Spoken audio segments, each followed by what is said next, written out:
Get yourself ready for a trip through McDonald land. There's fig-shaped volcanoes, you'll even find a French fry thatch. Now just turn around and see if you won't find a hamburger patch as you're heading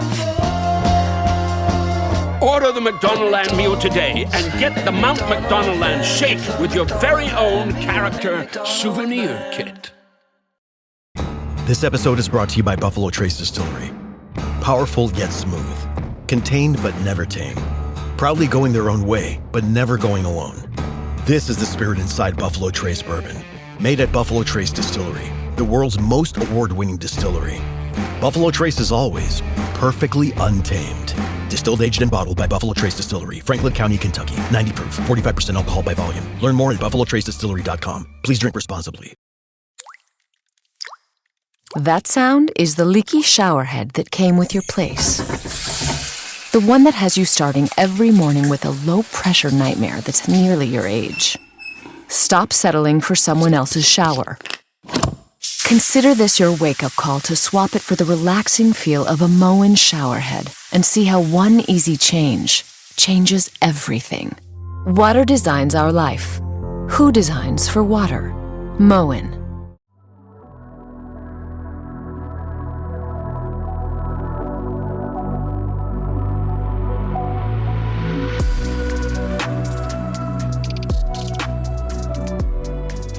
Okay, welcome back, my fellow samurai, villagers, farmers, anyone who's listening to episode 12 of the Ghost of Tsushima Yotei Gamecast. I'm your host, Andrew Zink. Super excited for episode 12.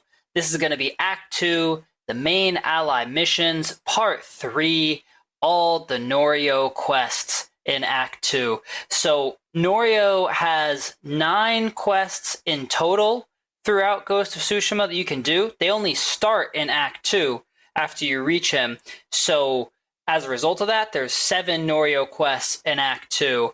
So I decided to do this whole Part 3 episode for the Act 2 main ally missions are all just going to be the Norio ones because he's got 7, and that's enough for one episode, I think. So we're just going to dive right in here.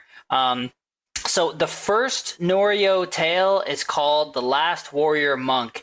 And this is after you, take Castle Kaneda and free Norio from the fort right after that. So you have to free him in the main story mission first, and then you can start unlocking his side missions that you can do for him.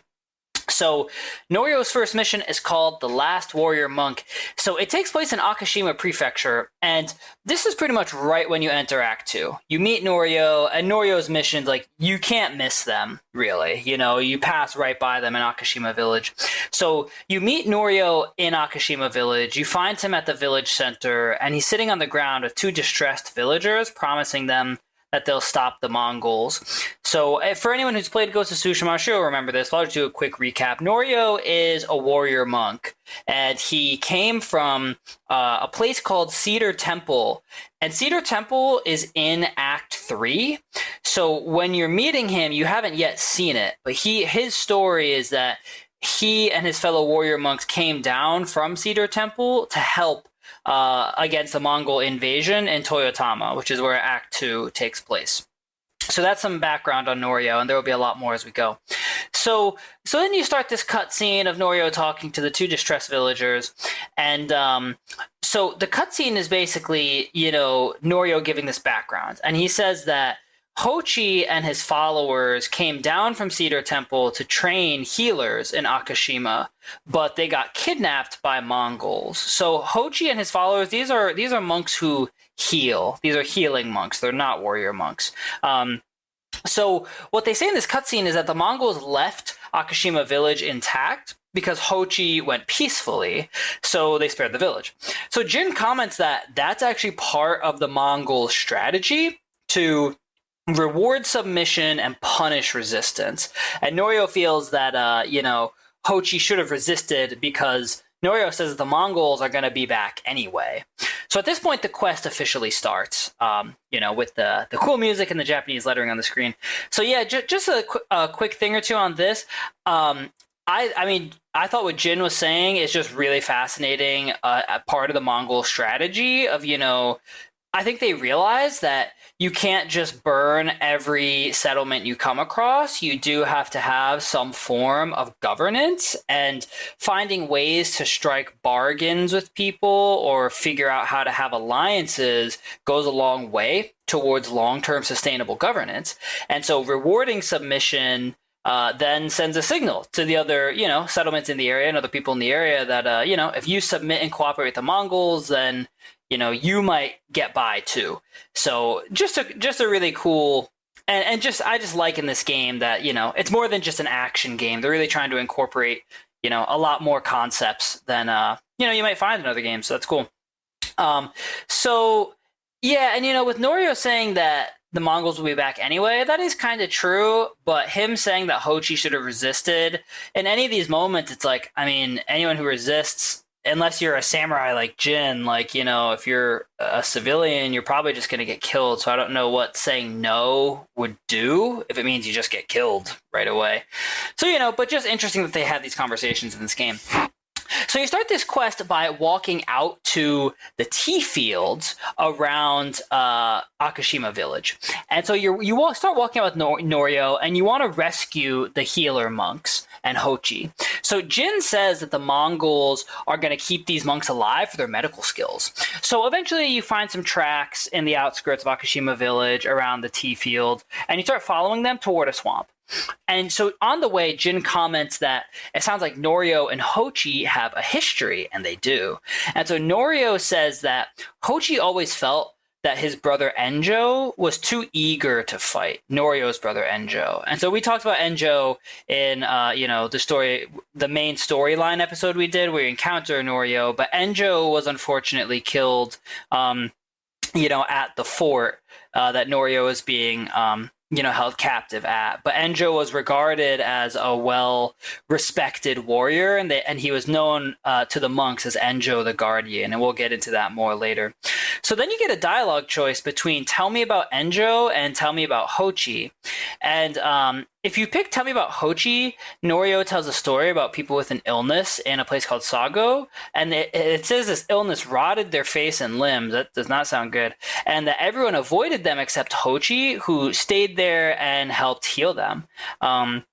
And if you ask him about Enjo, Norio basically just tell you a story that it's just a couple sentences, but that Enjo was, well respected as the guardian of the temple, and that people knew him as a fierce and dedicated warrior monk.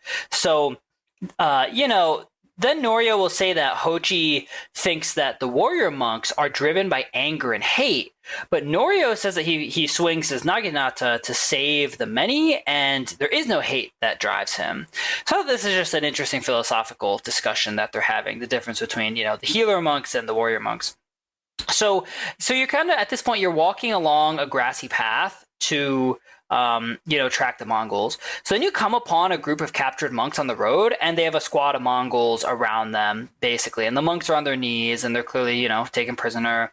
So you come up behind some archers who are up on rocks, and these are Mongol archers. They're kind of like, patrolling the area.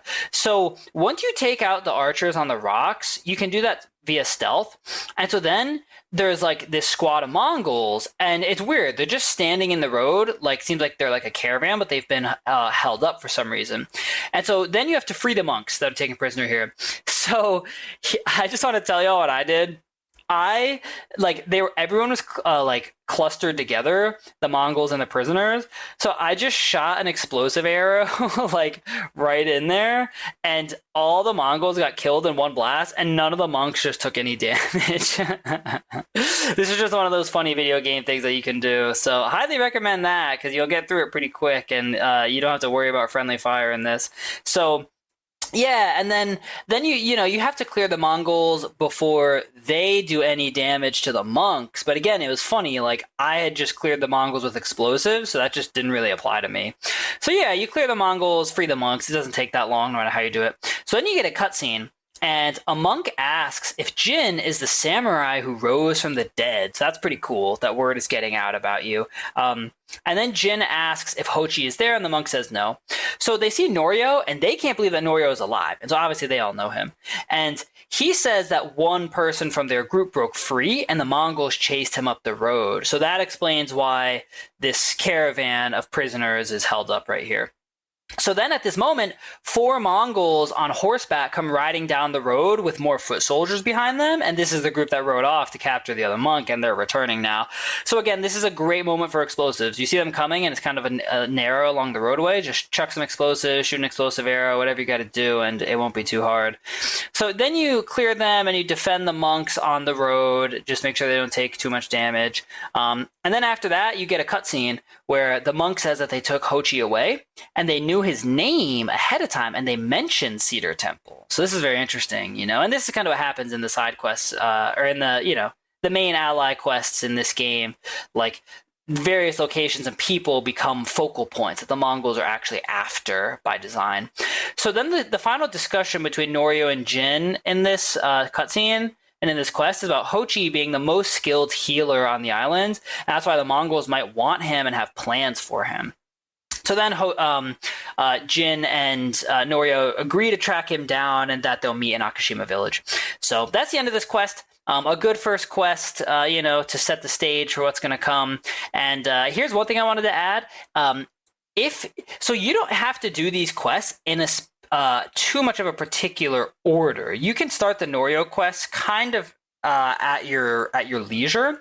So if you've already completed the Norio tale, The End of Suffering, that's going to be one of the last ones we cover on this episode. Norio mentions that first the Mongols kill Abbot Komai, and now they wish to kill Hochi next. So that's just like a small little Easter egg thing, but I saw it was mentioned in the Ghost of Tsushima wiki page. I just wanted to include it here. So yeah, and all in all, I wish there was a little more like RPG aspects to this game, but I love seeking out things like this where it's like, the way you choose to proceed could change some of the dialogue you might get. So that's a case of that here. So yeah, the next quest after this one is called 3 Actions, 3 Illusions. So you're once again meeting up with Norio in Akashima village, and you arrive to find Norio at the center of the village alone. So you start a cutscene, and Norio says that they've all been worried about Hochi and that he used to be like the villagers. And this confused me a little bit. I feel like Norio was saying before he became a warrior monk, he was helpless. But that was a little unclear to me. And so then Jin relates to him by saying that he's not the same since Komada. And Norio asks how bad the battle at Komada Beach was, and Jin just says bad, and that they lost everyone, and that the whole beach was soaked with blood. And so Norio then starts saying that, on their journey south, into Toyotama, that they rode all day into the night and got stopped by a bad storm, and they stopped to rest at a farm, and that's how the Mongols captured them. Norio says he just woke up to screams that the Mongols were attacking them and taking them prisoner, and that there wasn't much of a chance there. And then Norio says that he thinks he knows where Hochi is, so you can start the quest. Yeah, and just one more note on Komada Beach. We've talked a lot about it, throughout this podcast so far. But again, it's just really fascinating to imagine being in this time period and being someone like Norio, where it's like you just hear these stories from a whole different section of the island of Tsushima, and then you just hear that all the samurai got wiped out, and like there's basically no hope for resisting, and just how crazy that would be. And then to come across someone who is there. And be able to hear about it. Because remember, there's no radio, there's no iPhones, there's no podcasts, in this time. So information was a lot harder to come by. And also just interesting to hear Jin recount the story. So yeah, at this point you start the quest and you start riding out to a Mongol camp on the map. And so Norio says that Mongol ships stop there for supplies and prisoners on the way north to Act 3. So Jin says that if they so basically what happens is Jin is saying that if the Mongols put Hochi out to sea, they'll lose him for good. And that's what they're worried about. So Norio asks Jin what they'll do when this is all over. And, at this point, you're just like riding to the camp. And you get two dialogue choices. You get rebuild and I don't know. I picked rebuild, and Jin says that he hopes to return home and rebuild. So, that's kind of what I mean about the RPG aspects. Like, I just wish there was a little bit more dialogue on some of this. Like, it feels like the choices really aren't choices that much, but I just try and go with what I like. So what I did like about this, though, is that Norio then says that he hopes he can feel the same way about Cedar Temple, and that his life path always seems simple. And what he says is, follow the Eightfold Path, raise a family, and serve the temple. And, following the Eightfold Path, that's what, Buddhist monks would do, generally speaking. And so he says, he joined the temple because of Enjo, and he always imagined their kids growing up together. And Jin says that the Mongols will be gone one day, and Norio still has to live. And Norio wants to live for Enjo and the monks who died. And he asked Jin if Jin sympathizes with the samurai who died at Komada, and if he thinks about them and feels like he owes them a debt. And then you get another dialogue choice of yes and no. And if you pick yes, Jin says he feels like his life has to count for 100 samurai. And Norio says it's hard to do, and that life before the invasion feels like it happened to someone else. And yeah, Jin basically just says, maybe they'll look back on this same moment the same way in 20 years. And I have to say, I actually felt this was a really meaningful conversation that they have. And just, again, in the modern day, very broadly speaking, most of us are very far removed from ever being in a situation like this, where it's like you've witnessed a ton of death around you, and, you feel like your life has to count for a lot. And that's just a lot of pressure, to live up to. And one thing that is consistent in any time period is just how sad it would be to have a sibling like Norio and Enjo, and to lose your sibling before you can, share your children with each other, or whatever experiences you wanted to have later in life with each other. So, I just feel like you're really getting some good characterization very early on about Norio here. And, Norio is just a really upstanding person. You can tell right away. He has a really solid moral code. He just wants to help people. And, it seems like he's kind of lost some of his sense of purpose so far, from what you've seen. So at this point, you start getting closer to the Mongol camp where they're holding Hochi, or you think they are. And there's this beautiful, blinding golden sun. I just wanted to point that out. Like, truly, it's like you're just blinded, and it's just so golden and beautiful. So that's cool. So then you arrive at the Mongol camp, and you can do a standoff, and there's like 2 scout guards around the perimeter. So you can take them out even in a standoff, and you won't get caught by anybody else. So after you clear them, you climb up to this granary building. I have to say, there wasn't very much that indicated to me that it was a granary, which I don't know, I'm a historian. I played Civ. I've played a lot of games where there's granaries. And so I was like, show me the granary infrastructure. But, so then you scout from the granary balcony. So you can see a prisoner cage, and you see that Hochi's in there. Then you can find a Mongol signal spot. And Norio says that what he can do is he'll set off the Mongol signal to distract them all from Jin freeing Hochi. And then the last thing you can see is you pick out a rendezvous house. You pick out a house and then just say you'll rendezvous there, basically. And Norio says not to wait for him if he's late. And he's saying, if you find Hochi, get back to Akashima Village no matter what, and I'll meet you there. And he says to take refuge in the Amida Buddha temple at Akashima Village. So, yeah, then you can just start the fight. And, there's a good view from the balcony of the whole open camp area. And there's a lot of pampas grass you can stealth in.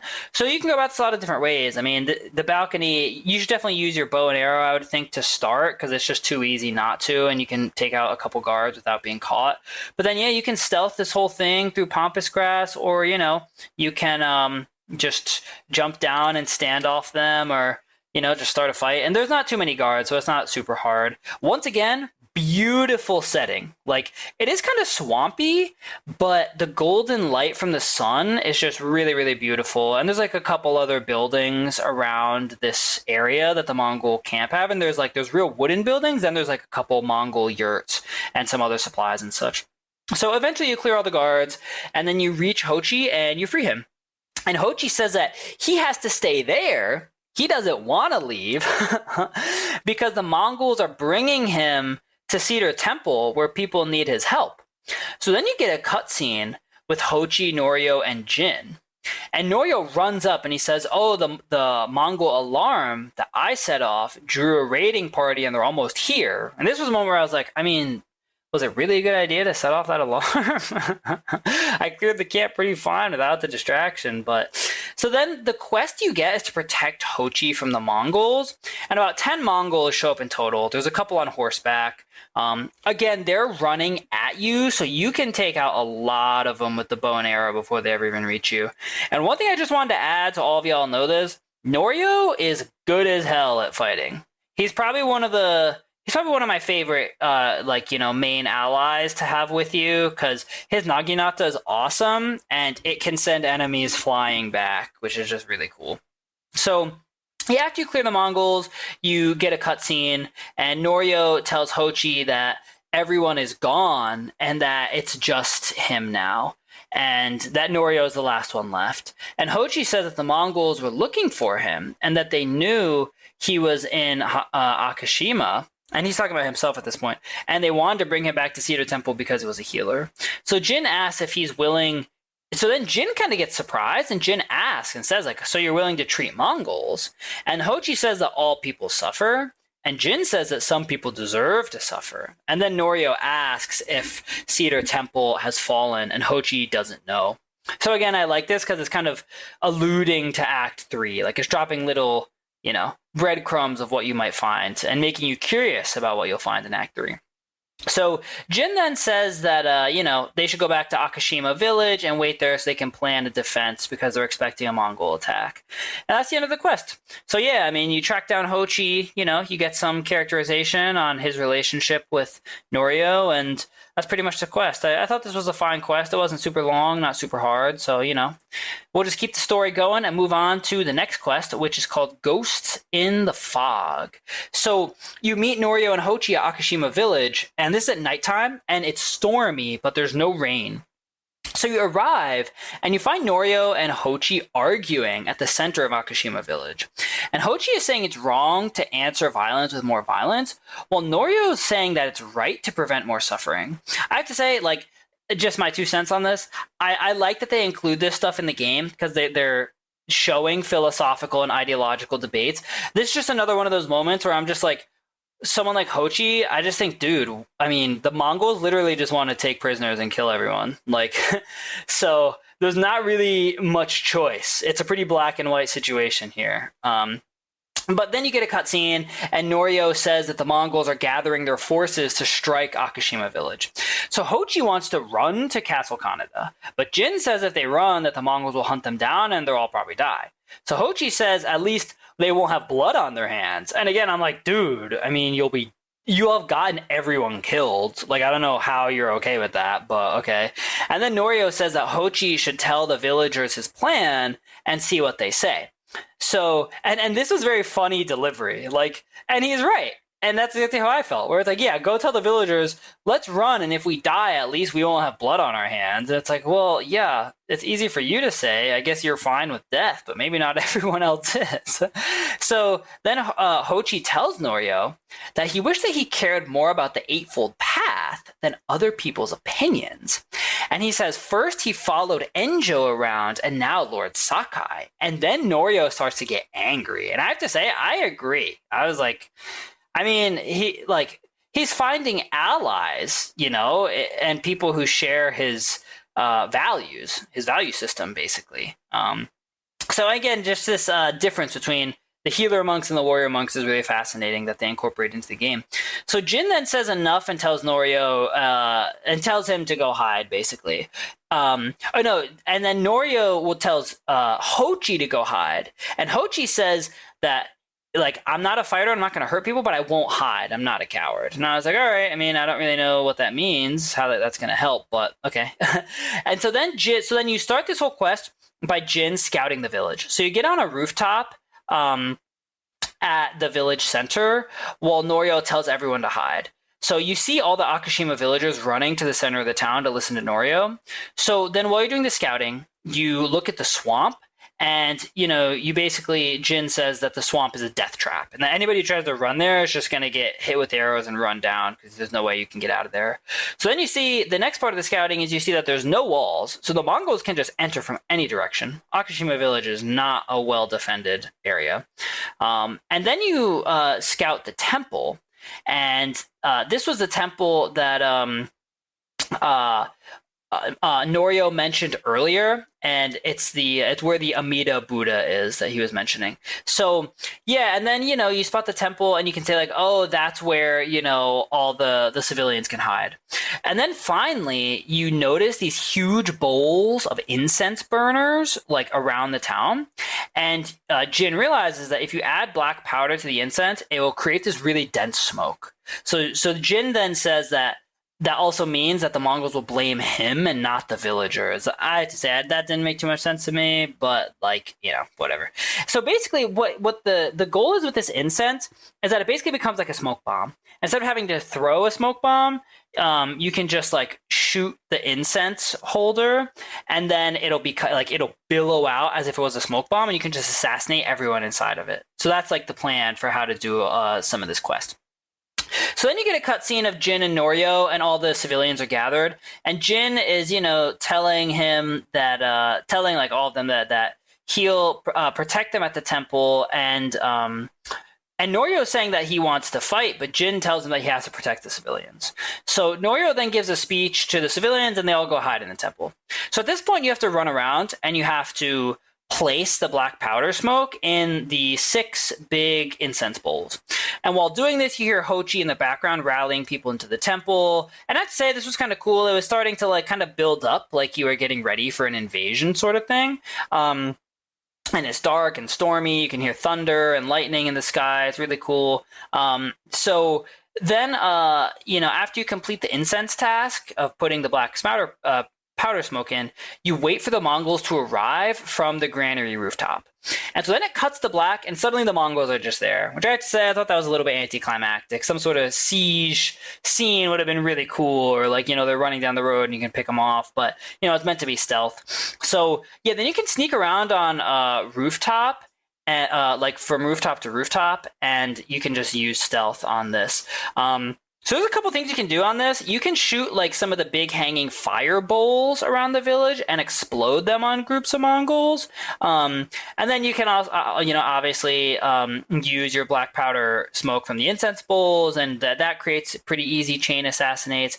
So then you can traverse across the whole village on the roofs and the high ropes. It's pretty easy to pick people off with a bow through this quest too. So yeah, you just go around the village and pretty much clear the Mongols, and it's not really too hard to do. And then, so after you clear the Mongols, you head back to the temple where everyone's hiding out to check on Norio and Hochi. And you arrive to find Norio in battle with the squad of Mongols. And so it's not a huge squad. There is one of the golden armored general Mongols that are there, and you can fight him, but it's not a real duel like you get in some of the other, cases. So then you get a cutscene with Norio. And, man, you see that Hochi is dead, and it's super sad. And Norio says that he was fighting, and a Mongol snuck up on him from behind, and that Hochi threw himself in the way of a blow meant for Norio and took the blow. And Norio is crouching at the body, and definitely a sad twist. I didn't expect that. I didn't expect to come back and have Hochi be dead. But, it's a valiant sacrifice. And in a way, I guess, oh, you know what? This is just occurring to me. But that's what that's what they were like hinting at when Hochi said, I'm not a coward. I'm not going to hide. Like, wow. Honestly, and you know what? I just want to say, y'all, that's what I love about doing this podcast. I mean, while I'm talking about some of this stuff, even though I've played it, like, I'm still just realizing new stuff as I do it, which is just really cool. So, yeah, I mean, Hochi, tried to sacrifice himself and help the cause in his own way. And it wasn't fighting, but it was defending someone who could fight. So, yeah, that is meaningful in its own way. And so then you get one last cutscene, and it cuts to black, and then it shows you Jin and Norio sitting in the morning sun. And it's the next day at Akashima Village, and you see Hochi's body is being burned on a funeral pyre with the Akashima villagers present and watching. And Norio is sitting there and is sitting next to Jin, just covered in blood. And then Norio has a flashback, and he's telling Jin about it, to being in the covered pit where you found him. And he says that the daylight would blind them. And he says that the Mongols were going to burn him alive, and that Enjo threw himself at the Mongols. That's why they took him instead of Norio. Oh, God, I just thought this was such a brutal story. Just sort of horrific tragedy. And Norio is basically talking about survivor's guilt. And he's saying that he has tons of survivor's guilt, saying that all the monks deserve to live. And, it's just hard for him to reconcile with the fact that he's alive and they're not. And then I have to say, I thought this was really relatable and just great storytelling and dialogue. But Jin says that he felt the same after Komoda Beach. And, the only thing they can focus on is looking forward. And he says, we helped save the people at Akashima Village. And all we can do is try and live our lives and keep focusing on that. And then that's the end of the quest. And, yeah, I thought this was really meaningful. It just took on a lot more emotional potence than I expected it would.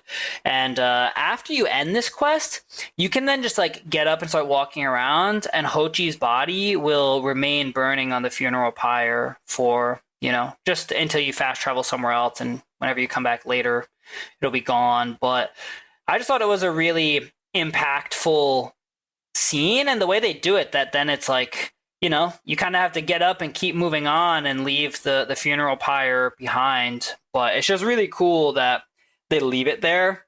And it feels somber.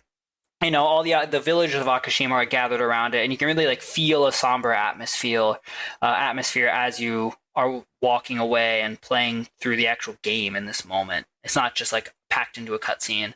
So yeah, just once again, very impressive what they've done with this game. So then we move on to the next. So this is the next set of quests in Act 2. So Norio kind of has two sets of quests. He has a quest in, the Akashima prefecture that we just went through, and then he has a set of quests in the Kushi prefecture. So that's where we're going to start now, the Kushi prefecture quest. So the first quest in the Kushi prefecture is called the Birth of Suffering. And that's what I mean. You can start the Kushi prefecture ones or the Akashima prefecture ones and do them at your own pace. So yeah, the Birth of Suffering takes place in Kushi prefecture, and you meet Norio at Kushidera Temple.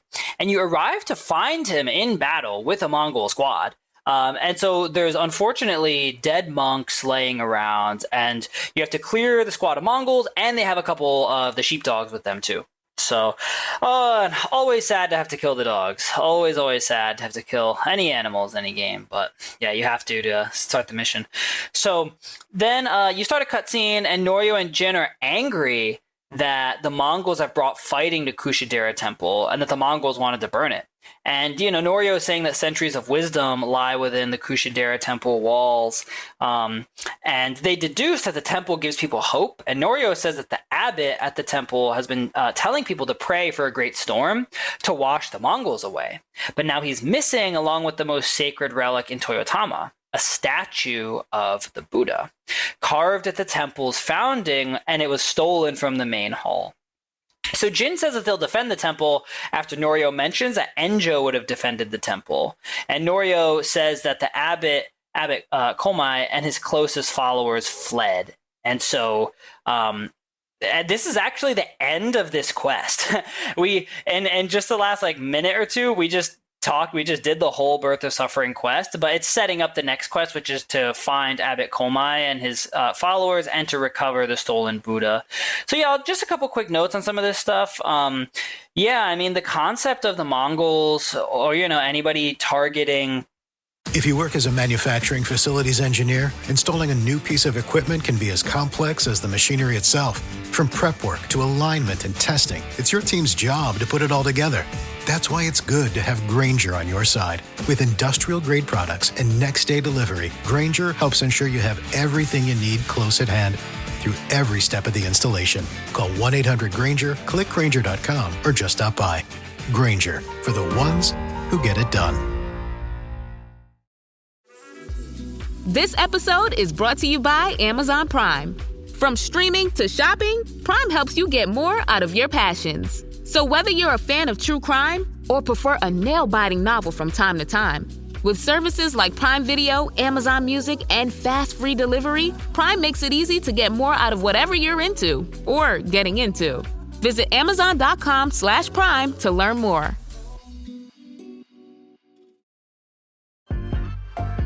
Hellmann's believes they can turn any mayo hater into a lover.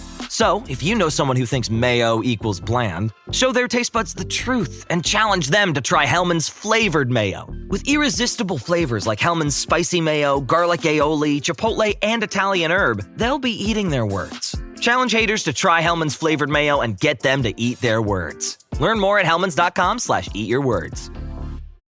A place of worship or something that provides people with spiritual resistance and spiritual hope is really fascinating because it's just another form of trying to conquer the island spiritually and to break people's morale and their hope in resistance. So it's just showing you, even though they're not like super explicit in stating this, what's really cool about this game is that they're showing you that the Mongols are really using lots of different tactics to try and win this war. So really fascinating. And then one other thing I wanted to mention is how Norio says that the abbot was telling people to pray for a great storm to wash the Mongols away. That was really, I thought that stood out to me because that's what ends up happening. And I can't remember if I've said this or not, but I'm going to do an episode all about this. But in real life, the Mongol fleet at this time, and this happened again 10 years later, the Mongol fleet got hit with a typhoon and like wiped out a lot of their fleet and soldiers. So I just thought that was like a really cool historical Easter egg for them to include in this. So yeah, so at this point, that's the end of the quest, the Birth of Suffering. So we're just going to jump right into the rest of the Kushi Prefecture quests. The next one is called the Blood Sutra. So it takes place in Kushi Prefecture. You arrive at the Kushidera Temple again, and there's gray, stormy weather, and you find Norio talking with a monk on his knees on the grass. And so then you get a cutscene, and Jin asks why the abbot came here from Cedar Temple. And Norio says it was to help resist the Mongols in Toyotama. And Jin says that the battle was chaotic, that just happened just now at the Kushidera Temple, and that it might be difficult to track them down. He says, but there's a farm nearby, and that supports the temple, and they can start by looking there. So they're talking about a place called Koshimizu Farm. So then you start riding out for Koshimizu Farm. So Jin then says that he was there and put an end to the Mongol rule there. So yeah, just a quick side note on this. This is one of the Mongols' controlled locations that you can clear, and once you do, like, you get an actual montage of like civilians moving back in and cleaning it up and restoring life to it, and you can get one of the keys for one of the mythic tales, the Armor of Gosaku, from this place. So I just came across Koshimizu Farm while doing Act 2 before doing this quest, so I didn't have to clear them. I think that if you haven't cleared Koshimizu Farm, the first thing you have to do is clear it for this quest. So that's interesting. But so then Norio thinks that the abbot found shelter at Koshimizu Farm, and it reminds him of a story of when Abbot Komai went missing. And he says that, so let me just clarify something here. So Abbot Komai is someone who Norio has known for a while before this. So that's good to know. And so Norio's telling this story, and he says that the temple was divided by a feud among the senior monks, and that the abbot was gone for a week and hid on purpose to unite the monks to find him. So then he tells another story, and so you're riding to Koshimizu Farm while these stories are being told. So then Norio tells another story of Enjo and Hochi having an argument. So the abbot started carrying a rock around and arguing with it night and day, and he said that they were so embarrassed that they reconciled. I thought this was really funny, actually, and I have to say, I was like, dang, this is kind of a genius thing to do in real life if you want to make your point somehow. But Jin then asks how Enjo felt about the abbot, and Norio says that he was like a father to them. And Jin cracks a joke that if the Mongols captured the abbot, then he could trick them into giving up the invasion. And Norio Norio gives a really hearty belly laugh, and I just thought it was kind of a sweet moment between Jin and Norio. So then you arrive to a big fire and dead monks at a farm stand. And so this is not the Koshimizu farm stand yet. It's like a smaller building before you get there. And you investigate a burned body, but it's not the abbot. And so then inside this burned house, you find water barrels tipped over. You're doing an investigation part of the game here. And then you find straw bedding, and then you find a back window. And you deduce that the abbot survived from this place and escaped. So then you find the tracks out back of the house, and you follow them from the back of the building up this path. And as you go up the path, you arrive to find Mongols blocking some stone stairs up this path. So you have to clear them, and then you, after you clear them, you take a path to this encounter area where you're on top of a hill, and you come upon more Mongols, and it's almost like they're looking around. So then you clear them, and then you find blood so you're at the top of this hill, and there's like a stream that turns into a waterfall that then goes off a cliff at the top of the hill. It like becomes a cliff face, and then you find blood on a rock at the edge of the waterfall, and you basically deduce that the abbot jumped off this cliff down into the pool below, and you have to go after him. So then you jump down, and so you're trying to find the abbot, and you search through the crack in the wall, and so you look behind the waterfall. And I thought this was like a really cool part of the quest, and you find a crack in there.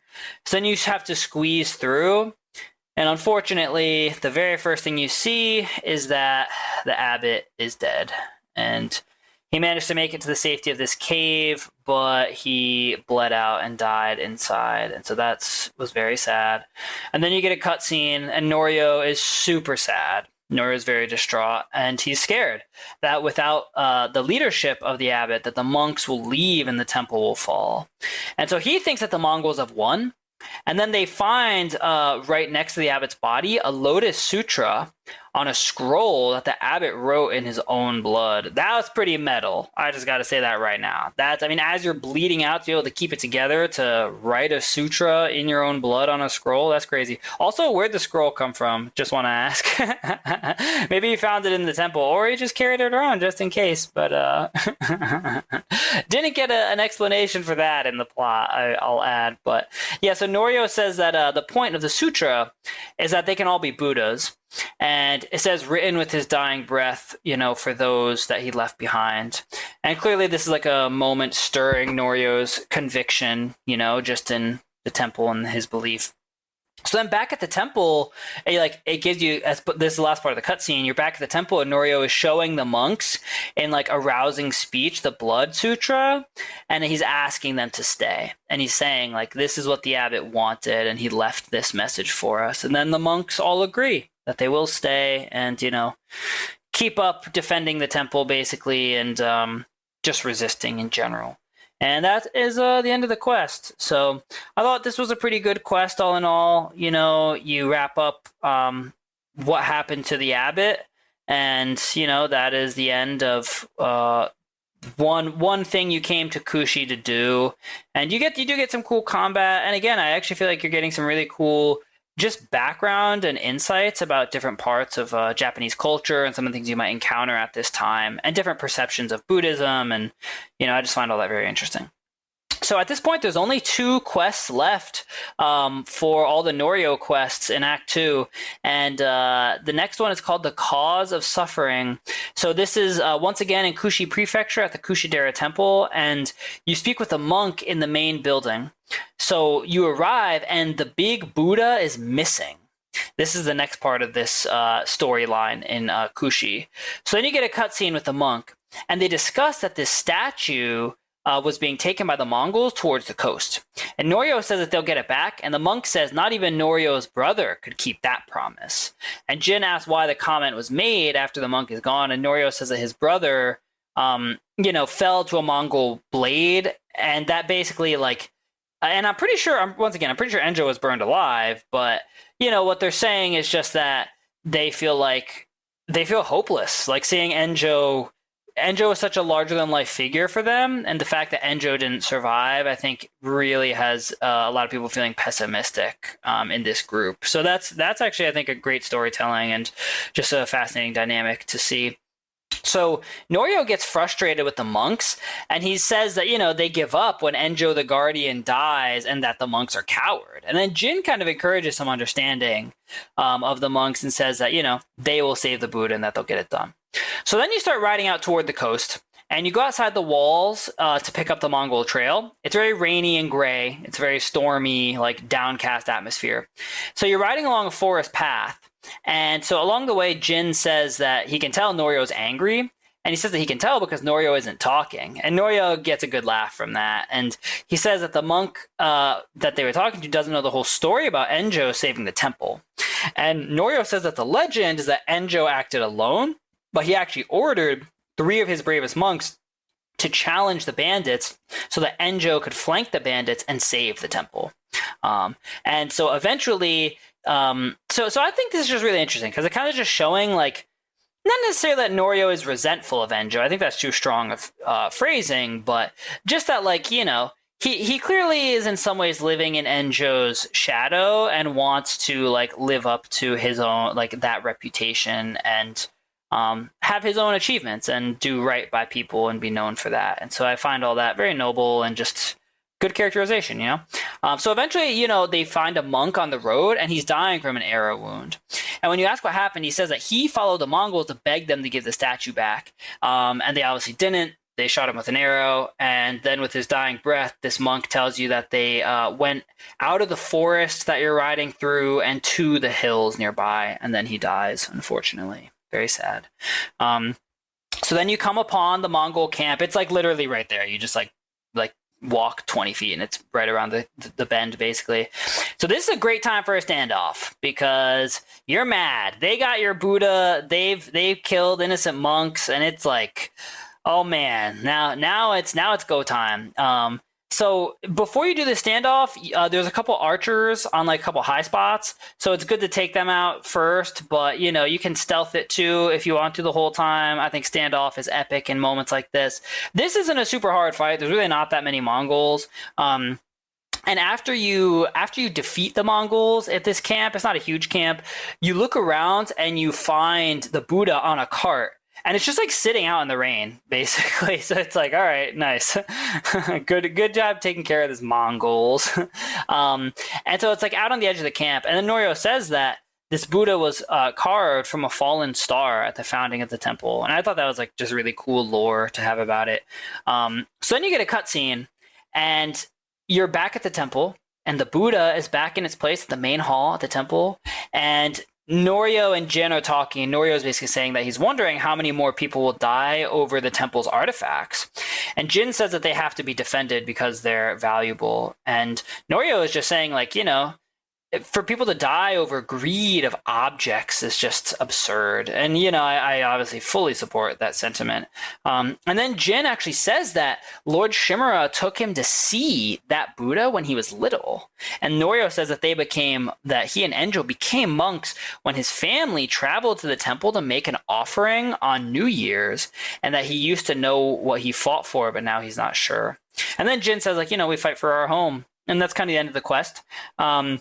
But yeah, I actually found all this really cool, and it shows you that like Kushidera Temple is a place of significance in Toyotama, that Jin knew it from when he was a child, and then that it's a place that people journey to. They kind of take a pilgrimage there to pay their respects and honor the spiritualism of Buddhism and the island at this place. So it's I just think it was good to show the significance of the temple in these ways. And yeah, that's the end of the quest. So you get the Buddha back. And then there's only one last quest at Kushidera Temple for Kushi Prefecture. And it's called The End of Suffering. So you arrive and find Norio in front of the main temple inside Kushidera Temple, and then you get a cutscene. And Norio says that the monks' resolve is growing and that they're at the river bathing and washing their clothes nearby. So at this point, a Mongol messenger shows up and walks through the door. And right away, I was like, oh, no, dude. You do not want to be here, my guy. So this Mongol messenger is one of the brutes. It's not a general. It's just one of the bigger brute guys. And so then he says he calls out the ghost and he says brother of the guardian. And he says that they've defied the Khan's will. And if they surrender, they'll spare the temple. And of course, Jin says, no way, bruh. And so then the messenger blows the horn and a battle starts. So it's actually just this one brute against you and Enjo. It's pretty easy to dispatch this guy. And then so after you beat him, Norio is super scared for the monks at the river. And he wants to go help them, but he says that they can't save the monks and, you know, the items and the artifacts of the temple and everything at the same time, because either like if they go to save the monks, then the Mongols will show up and burn the temple. But if they stay to defend the temple, then the monks might die. And so I thought this was actually really fascinating because then Jin and Norio kind of get into a debate about what's more important, saving the artifacts and the temple location or the monks' lives. And Norio is pretty hung up on defending the temple. And he's like saying there's centuries of learning in the temple. You have the Abbot's Sutra there now. You have the Buddha that is like an important artifact for the people of Tsushima and Toyotama. And so then Jin basically says like that he will go save the monks at the river and Norio will stay there to defend the temple. And then the quest starts officially. So the quest is to run to the monks at the river. It's not super far outside on the temple grounds, outside the walls. So you do that, and when you get there, the monks are actually fine. And you show up and then you say like, oh, the Mongols are coming. We all got to get back to the temple right now. And then right then 4 or 5 Mongols show up on horseback with foot soldiers behind them. So there's a bunch of them. And they're running along a road, that runs along next to the river. So, you just have to clear them. Explosives are great. Chuck your sticky bombs, y'all. Shoot some explosive arrows. The smoke bombs are super underrated. I actually didn't use the smoke bombs a lot until later in the game, but they're really, really good. So after you clear these Mongols, a second wave of Mongols comes along. Clear those guys again. And then, after clearing them, you bring the monks back to the temple, and you just walk with them through this forest, and it's kind of a grassy walk through a forested area. And so then when you get back, there's Mongols all over the temple grounds, and Norio is fighting them. Literally just him. It's like Norio 1v10. So I was like, damn, Norio's the best. You gotta love this guy. And there's a ton of Mongols there. This is a great moment for ghost mode. If y'all have ghost mode at this point, great time to use it. If not, sucks, but you can use their explosives. And again, there's 10 to 15 Mongols all around, but you can clear them. Use your bow, or just use the Heavenly Strike or any other cool mythic tale, techniques that you have. So after you clear all the Mongols, you get a cutscene, and the battle's over. The Mongols have lost. There's bodies around of a lot of Mongols, but that's good, and you've won the battle. And Jin says that the Mongols lost badly, and Norio says that the monks will never forget what they did here. And then this is actually, I think, one of the only times in this game I've ever seen this, but you get a dialogue option in the cutscene, and the option is tell people of our victory, or we did this together. And when you say we did this together, Jin says, well, I didn't fight alone. And that's literally the only thing he says. Again, another moment where I was like, I would have loved a little bit more dialogue for my choice here. But so then Norio says that if he hadn't listened to Jin, many more people would be dead. And so it was a nice acknowledgement and shows that Norio is growing and listening, and, that's good. And Norio says that he will help at Castle Shimura, and it's time for him to go back to Cedar Temple now that they've saved Kushidera Temple. And so, unfortunately, the final part of the cutscene is you then go back inside the main hall, and you find that the Buddha has been destroyed. And Norio says that the final lesson from the statue is to save what you can and who you can, but to know that everything passes away. Then Jin makes a comment that, even in destruction, the Buddha is, that Buddha specifically is giving a lesson as a teacher. And I have to say, I love this sentiment, and I really, I identify with this sentiment a lot in my life, that you have the time you have and you do what you can with it. And, not necessarily death, but all things come to an end at some point, and resistance to that is really the primary cause of suffering for people, generally speaking. Resistance to change. Things will break and then they'll be fixed. And so I love that they're trying to include philosophy in this game. I just think it's really cool. It just adds dimension and depth. And again, this isn't just some like action game that you just like, it's not some action RPG that you just rush your way through and there's not much to think about. They really include a lot of cool concepts that make you think, and I think are really worthwhile. So it's really cool. And now that I've said all that, I just want to add one thing here. So how this Buddha is like destroyed, the statue is just like kind of tipped over and it's just like laying on the ground, and there's like one arm that like broke off, but other than that, honestly, it kind of looks fine. Like, it's really not that broken. I get for the purposes of the story, the statue is destroyed, but like, it truly looks like the Mongols just like tipped it off its little stand, and then like an arm broke off. But I don't know. I was looking at it and I was like, guys, surely someone can put this arm back on, right? Like, but yeah, so that wraps up this quest. That was the end of the quest, the end of suffering, and that wraps up the 7 Norio quests in Act 2 in Toyotama. All in all, I thought these were great quests. They weren't, when you compare them to the Lady Moscow quests or the Sensei Ishikawa quests, they're not my favorite ones, but I thought they're really good quests all in all. And, I just love the discussion of spiritualism and philosophy. I think it just adds a lot, and some really great characterization of Norio, and it brings out some things about Jin that you learn too. So yeah, all in all, I enjoyed these sets of quests. I hope you guys did too. If you guys have any thoughts on this, hey, reach out to us on Blue Sky. You can join the Robots Radio Discord or send us an email. All the links to all that are going to be in the show notes. I really appreciate you guys listening, and hey, give us a 5-star review wherever you get your podcast. You can leave us a comment on the Spotify episodes if that's where you're listening. And yeah, just want to say thank you all for listening. I'm having a ton of fun doing this.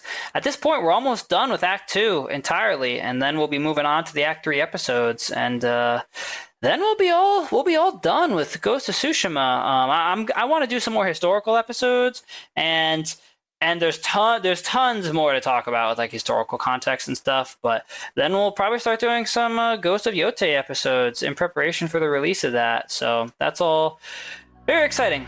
So hey everyone, thanks for listening. And if y'all have a prized ancient Buddha statue, I really hope you keep a close eye on it.